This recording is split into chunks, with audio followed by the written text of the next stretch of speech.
आज आम प्रसंग सत्यानुसरण पाठ करूँ आपण मैंने निश्चित भाव शुणे दान विषय यह पूर्व भी करी शुणुवे आशा कर भल लगे वीडियो गुड़ी बड़ हो जाऊँ बोल छोट छोट कर जहाकू दान करिबो तांकर दुख अनुभव करी सहानुभूति देखाओ साहस दियो सांत्वना दियो परे जहा साध्य जत्न सहकारे दियो प्रेमर अधिकारी हब दान सिद्ध हब। यही पाठटी सरला परे कानन सीए कहउचंती गोटे भिकारी पड़ी सी खाई पारती खाइबा पाती खाइबा पाई किछि पाउनांती मु तांको सहानुभूति देखै किछि देली। श्री श्री बड़दा कहउचंती एठारे प्रेमर अधिकारी किपरि हब प्रेम कौन दान करिबो काहाकू दुख कष्ट रे पड़िले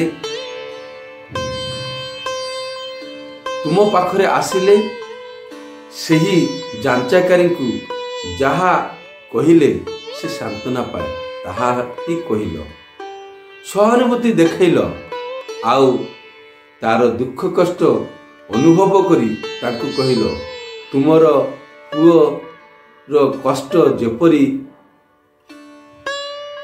तुमे मध्य सेहीपरी कष्ट अनुभव करछ सांत्वना देले मन ठंडा हुए मु मने करे सीए ठाकुरंकर संतान मु मध्य ठाकुरंकर संतान तांकू इष्टर संतान अनुभव कले जेपरी भाव आसीबो सेटा ही प्रेम परम पितांको सेही ऐसी भाव मनरे आसले ही प्रकृत प्रेमर अधिकारी होई हुए आउ सेतेबेले दान सिद्ध हुए। दुख कष्ट विपद आपदरे पड़ोशी मानकर निष्काम भाव सेवा करने हुए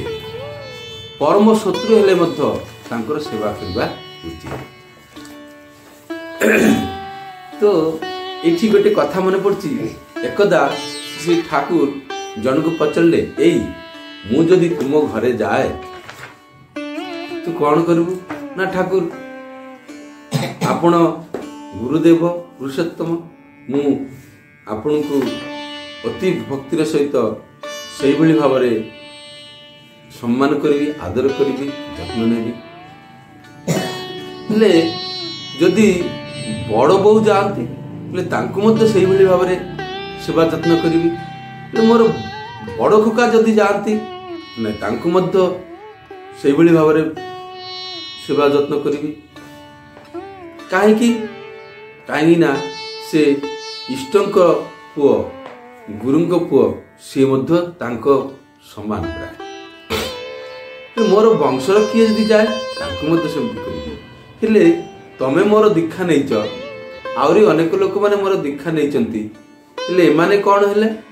मोर पुओ हेले एमाने घरे गले तांको केमिति व्यवहार करिवो नै से इष्ट ज्ञान रे व्यवहार करी इष्ट ज्ञान रे जत्न करी हेले यही सबु किछि परम पितांकर ईश्वरंकर सृष्टि समस्त ही तो तांकर तमर पिला छुआ स्त्री एमानकु भी इष्ट ज्ञान रे जत्न नेवा आवश्यक नुह कि तो सेई कथा एठी परम पूज्यपाद श्री पितृदेव कहबा चाहउचंती जे तुमर संतान ठाकुरंकर संतान मु मध्य ठाकुरंकर संतान एमिति भाव आसीगला माने प्रेम आसीगला एटा ही प्रेम आ परम पितांको वैसी भाव आसिले सेतेबेले प्रेम आसे आ एई भाव नै करी जेतेबेले हम दान करू सेतेबेले दान सिद्ध हुए।